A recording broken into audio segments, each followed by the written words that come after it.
Hey guys, how's it going? Hope you're doing well. My name is Crown, and today I'm going to read you some very interesting stories that I hope that you're gonna love. And now, without further ado, let's go!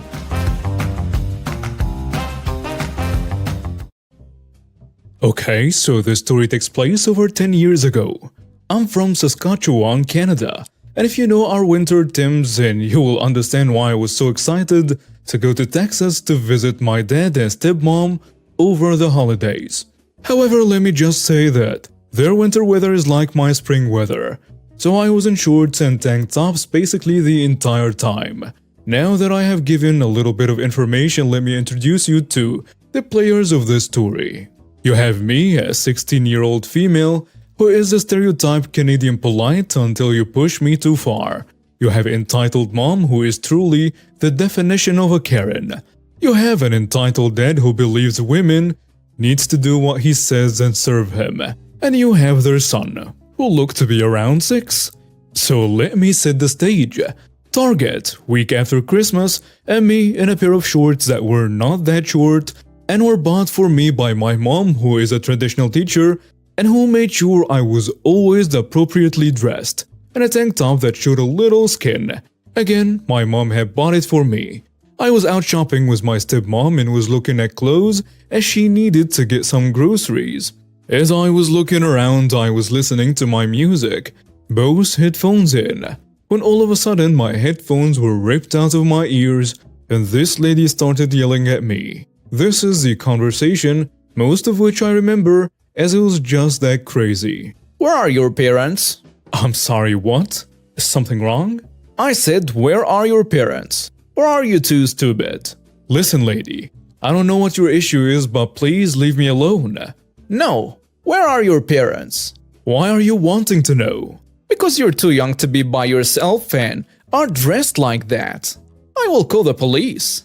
What? Listen, lady, I'm old enough to be looking at clothes by myself, and also I'm not dressed badly. Yes, you are. Only bad girls dress like you in this kind of weather. Or did your parents never teach you to respect your body? Okay, lady, listen. I'm not from here. I'm only visiting during the holidays. No, you're not. I know you're from here. You just like dressing inappropriately. You need to learn to dress appropriately for the weather. At this point, I see a large man over 6 feet tall walk over. He was dragging his son. I should mention at the time my height was about 4'7", very short for my age. However, anyone looking at me could clearly see that I was not a child, that I was at least a teen. The entitled dad asks, "What's going on here?" I was just telling this little girl that she needs to put on some proper clothes. And I was just telling you that I am not from here. I live in Saskatchewan. That place doesn't exist. Stop lying. My wife is right. It is people who dress like you that make us homeschool our child. We don't want them to be corrupted. Actually, it does exist. It's in Canada. Shut up, witch. No one asked you. Me looking at the dad? So you say that people like me is why you homeschool your son? Maybe if you did send your kid to school, he would learn where Canada is. The entitled mother starts screaming louder now. You are from here and like dressing like that. She then starts saying cheap stuff about me and even about my mom, so now I was mad. My mom was a single parent as my dad was never really in my life. Say what you want about me, but my mom, I will destroy you. I walk towards the front where I know employees will be. The entitled mother and dad followed while still dragging their son. I say, okay, now listen to my voice very clearly. I am not from Texas. I'm from Saskatchewan, Canada. I don't have your southern accent. And I'm not a child. And I'm not dressed inappropriately. The entitled dad starts getting in my face screaming that he will have me arrested for dressing like that. He's so close that I can feel the spit hitting my face. He then grabs me and tells me that I will be the prison witch from now on. And this is where I act. I knee him hard, and as he falls, I kick him straight in the face. He is now on the ground and I got a good shot in and was very proud of myself. By this time, security and the police were called. As a police officer is talking to me, I ask if there is any way to call my stepmom up to the front so she's not looking for me. And they do. And as I'm waiting for her to come up, I start explaining what happened. I show the officer my ID, which clearly not only says that I'm in fact from Saskatchewan, but that I was only 16, which makes me a minor. And oh boy, is the entitled dad is even in more trouble now. My stepmom comes to the front and I explain what happened. She's fuming, and the officer asks me if I want to press charges. And I ask how that will work as a minor who lives in Canada. He explains and I agree. But I do also tell the officer of my concerns for the kid. Because if the parents react like that to someone in public, how do they even treat him in private? He agrees to father concerns as he agrees it is worrying. EMS are called for the entitled dad, as I may or may not have broken his nose. And for me, as they don't want to take any chances and could already see bruises forming quickly, I was given the all clear. Grandma was called to pick up the boy. She seemed really nice and was very apologetic for her son and daughter-in-law. And as I was leaving with my stepmom, I saw the entitled dad and the entitled mother sitting in the back of two cop cars. The aftermath, I don't have the full details, but for my case, the entitled mother was found guilty of harassment, and the entitled dad was found guilty of harassment and assault on a minor. I don't know what happened to the kid, but I hope he got to live with someone awesome who did not act the way his parents did. Edit. Okay, so let me make a couple of things clear. I have received a few messages about how a girl your size could have taken down a man who was much bigger than me. It is called self-defense, which I have been taking for multiple years at that point, due to other situations which I won't put here, but might share later on. Finally, for the people saying that I'm contradicting myself in my post about visiting my father but my mom raised me as a single parent, no, I am not. My mom did raise both myself and my brother on her own. I was trying to reconnect with my dad. He split when I was a baby, once in a while reappearing. My mom wanted us to have a relationship with him as he is our dad. Brother worked retail, so could not come that time due to store policy and Boxing Day. He still had rights to his kids as he got visitation. My mom was not going to fight with him on seeing us as she would not have been able to afford a lawyer, but my dad could have. My dad is a jerk for other things he did, but was never physically abusive. You don't know the dynamics of my family or history. All you really should know is that my mom is the best, and I'm protective of her for everything she went through. Dad is a jerk, but unfortunately, still my dad. I was 16, so did not have much choice in the matter as again, I did not want to cause more issues for my mom.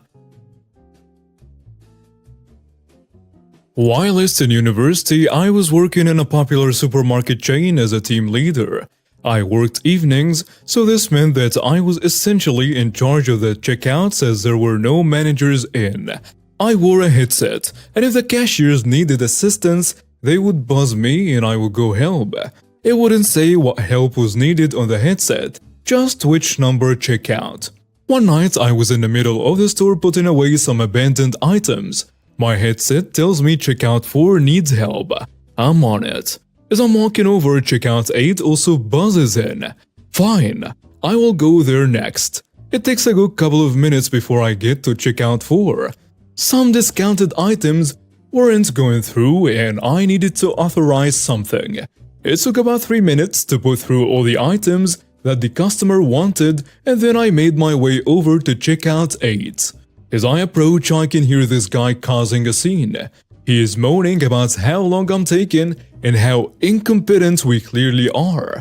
As I get closer, I see this middle-aged man with his arms in the air in a come on gesture, complaining at the cashier that he has been on his feet all day and all he wants is another box of eggs.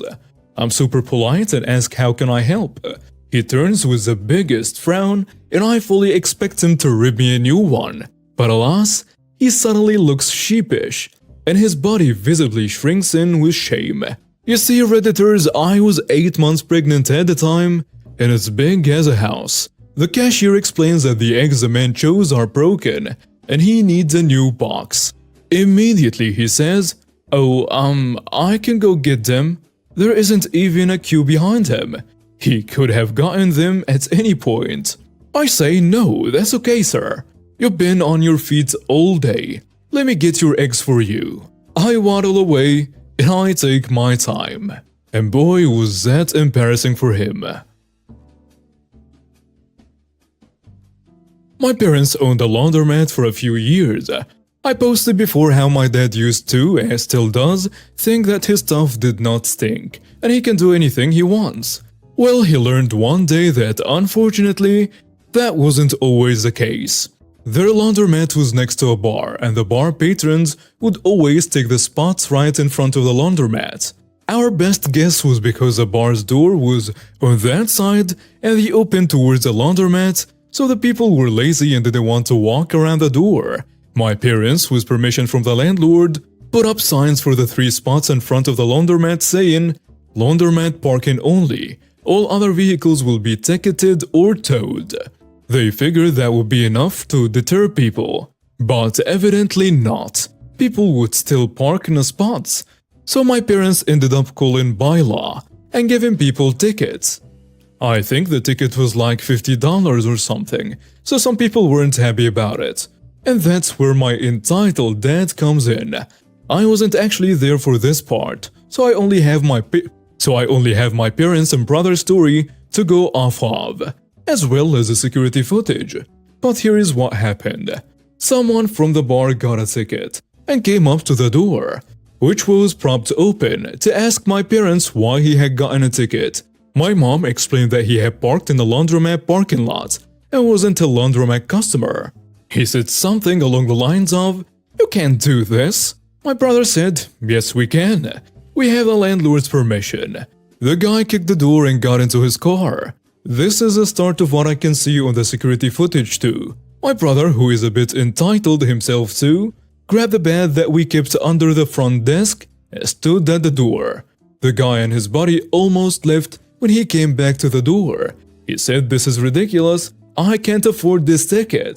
I guess he saw my brother holding the baseball bat and decided to not push things further and got back in his car. Things could have ended there, but my entitled dad had to get his last words in. He was in the back fixing a few machines when he heard the guy come back, so he came out. Once the guy left, my dad went up to the door and said, "Why don't you cry to your mom, you little crybaby?" And he went to go back to his work.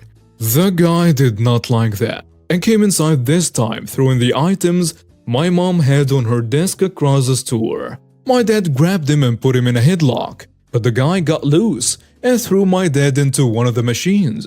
My brother hit the guy in the back with a baseball bat, and he left. This again could have been the end of things, but my dad decided to grab the broom that he kept next to the front door and chased after the guy with it. Now, I love my dad, but he was 55 at the time, and this guy was probably like 25. Everyone thinks their dad is the strongest person, but my dad was way out of shape. So he swung the broom at the guy and connected, but the guy grabbed the broom and pulled my dad to the ground with it. My brother had followed my dad out with the bat, but the guy's body had gotten out and stepped in front of him, and now they were fighting over the bat. Once my dad was on the ground, the guy basically laid into him, then dragged him across the parking lot. My mom, also 55, was on the phone with 911. According to my dad, because this was off camera, he hit him with a broom again, but the guy just punched him again, and then dragged him back into the frame of the security camera. My mom told him she was on the phone with 911, and they said they didn't want to deal with the police. We found out later it was because they were drug dealers, and actually known to police. So they got back into their car and drove away. My mom and brother were okay, but my dad was cut up and bleeding. Luckily, after the ambulance checked him over, nothing was broken. It was just minor cuts and scrapes. They gave all their stories and the security footage to the police, and the police said they were going to look into it so they could press charges against the 2 people from the car. We figured that was the end of things, but boy were we wrong. My brother left for a 2-week vacation when my parents got a call from the local police asking them to come in and sign a few papers. As soon as they got to the police station, My dad was put in handcuffs. They told him that he was being arrested and charged with assault with a weapon. Turns out that the police had reviewed the footage and determined that my dad was the aggressor. That since my dad had antagonized him and then my brother and him went after him with weapons, they considered the prom a weapon, that both of them were going to be charged. My dad only spent a few hours in a holding cell before being released with a promise to appear in court. And as soon as my brother returned from his trip, he had to go to the station as well and do the same thing. I accompanied my parents to court since my brother went in 2 weeks after my dad. He had a different court date. We were told to look on a list to see which courtroom we had to go to. We looked at the lists, but my dad's name wasn't on either one. We went up to the front desk and showed them our paperwork. They were confused, and they told us to go to court number 1 and talk to the judge after everyone there had been processed. We sat through hours of people putting their pleas in, and the judge assigning them dates to come back for an actual trial, or where to go to pay their fines. When finally he said, "We have finished the list, is there anyone here who is not on the list?" So of course my dad went up, and the judge looked over his paperwork. He said, "Come back after lunch. I will have my assistant look into it, and we will let you know the outcome." And with that they broke for lunch. We went back after lunch and sat for a few more hours. When we finally heard OP's dad, "Are you here?" It was so weird hearing a judge call his name, like I was actually witnessing him get in trouble or something. My dad went down and the judge explained. My dad's case had been dropped the day before. We weren't notified because it was so soon to his court date. So we had wasted a day at the courthouse for nothing. And let me tell you, if you have never been to court, it's super boring. You are not allowed to use your phone or anything. My brother's case was also dropped, but he got a phone call before his actual date. All this could have been avoided if my dad had just kept it quiet. But he just had to get the last words in. And now we have reached the end of today's stories. Thank you for watching and see you next time.